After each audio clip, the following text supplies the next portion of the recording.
The content presented in this documentary is for educational and historical analysis only. It is not an endorsement of any criminal activity or organization. Viewer discretion is advised. Mogilevich, a little different than some of the others on the list. I mean, namely, he's not a murderer, at least not that we know of. Mogilevich is a very high-profile international organized crime figure. Police in Russia say one of the main figures in the country's organized crime community has been gunned down in Moscow. Aslan.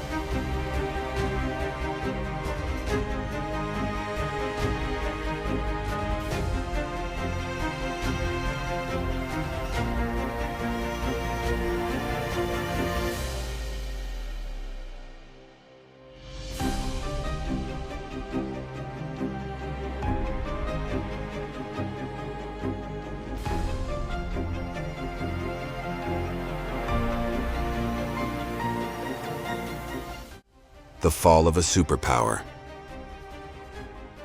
For 7 decades, the Soviet state stood as an iron colossus, its borders sealed, its people contained, and within its walls the Vori waited.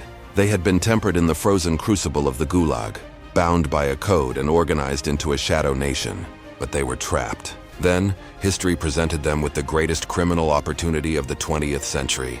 Almost overnight, the colossus crumbled, the Iron Curtain vanished. And where there was once order, there was now a vacuum. A chaotic, sprawling, and desperate vacuum of power. And into this void, the Bratva did not simply step. They erupted. The Red Dawn in the Wild East. The 1990s in Russia were not an era. They were a free-for-all. It was a gold rush, but the currency was not gold. It was everything. It was state-owned factories, oil fields, aluminum smelters, and banks. The new Russian government under Yeltsin was selling off the assets of a fallen empire at a dizzying pace. And the Bratva, with their intricate networks, their experience in black markets, and their absolute willingness to use violence, were perfectly positioned to become the new owners. This was privatization by predation. Gang wars turned city streets into battlegrounds. The infamous Kazan clan wars, the Chechen mob's rise, the Solntsevskaya Brotherhood's expansion. This was the bloody, chaotic nursery of the new oligarchs. But this wasn't just street crime anymore. This was a corporate takeover of a nation. The brainy Don and the new model. Amidst the chaos of bombings and shootouts, a new kind of Vor emerged. He didn't need to pull the trigger himself. He could orchestrate $1 million heist from a desk. The archetype of this new criminal was Semion Mogilevich. To the FBI, he would become the most dangerous mobster in the world. But to his associates, he was simply the brainy Don. Mogilevich held a degree in economics from Lviv University. He understood global finance not as a thug, but as a CEO. His masterstroke was a company called YBM Magnex International. On paper, it was a Pennsylvania-based magnet manufacturer. In reality, it was a phantom, a shell company built on forged invoices and audited by complicit accountants. Mogilevich inflated its stock by over 2,000%, swindling investors out of $150 million without ever setting foot in the state. This was the new Bratva, sophisticated, international, and hiding in plain sight within the legitimate global economy. The silent conquest, economic domination. The violence on the streets was merely the symptom.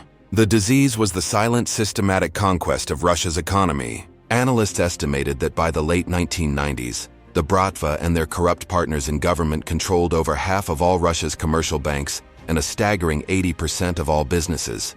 They didn't just want a piece of the pie. They owned the bakery, the wheat field, and the bank that loaned you the money to buy a loaf. Their methods were a blend of old-world brutality and new-world cunning. A business owner would be offered protection. If he refused, his warehouse might burn down. If he accepted, the mob would slowly bleed him dry or muscle in as a partner. They moved into energy, telecommunications, and transportation. They weren't gangsters. They were a shadow government, a parasitic corporate board that ruled with the threat of a bullet and the precision of an accountant. A state within a state. This unprecedented accumulation of wealth and power created a terrifying new dynamic: the criminal state. The line between the government and the Bratva became so blurred it often vanished. Politicians needed mob money for campaigns. Mobsters needed politicians for protection and lucrative state contracts. Security agents and police officers found it more profitable to work for the mob than against it. The Bratva developed its own systems of justice, its own banking, its own foreign policy. They were untouchable. Mogilevich himself lived openly in Moscow, a billionaire crime lord, protected from extradition. The Vori code of not cooperating with the state had evolved into something far more powerful. They had co-opted the state itself. The calm before the storm.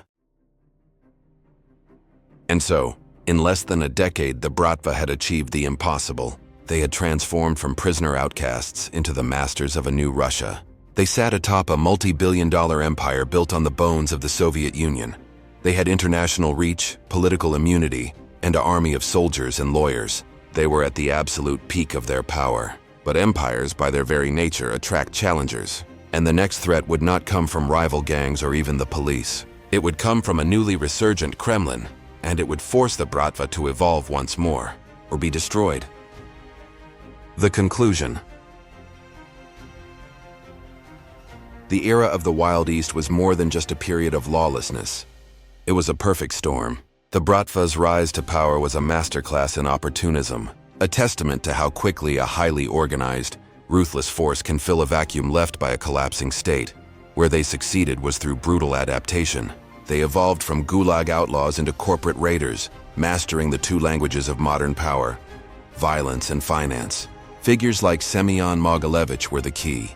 They understood that a spreadsheet could be a more effective weapon than a shotgun, and that international borders were not barriers, but opportunities. Their critical error, however, was one of overreach and arrogance. By weaving their interests so deeply into the very fabric of the state and the economy, they made themselves indispensable, but also a visible threat. They created a rival power structure, and in doing so, planted the seeds of their own decline. No state, especially one as resurgent as Putin's Russia, tolerates a competitor for long. The Bratva's peak demonstrates that immense power can be built on corruption and fear, but it is inherently fragile. Their empire, for all its billions and global reach, was built on sand, dependent on a chaotic status quo that was destined to change. They conquered Russia, but in doing so, they attracted the attention of a state that would eventually demand fealty or force them back into the shadows. Their story serves as a dark lesson, that the same cunning and ruthlessness that builds an empire can also be the cause of its downfall.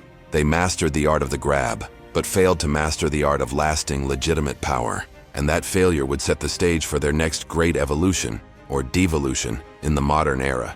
That wraps up the story of the Bratva's origins. If you enjoyed this deep dive, make sure to subscribe so you don't miss upcoming episodes exploring the Bratva and other fascinating criminal organizations. Drop a like if you found it compelling, and let me know in the comments which topic you'd like me to uncover next.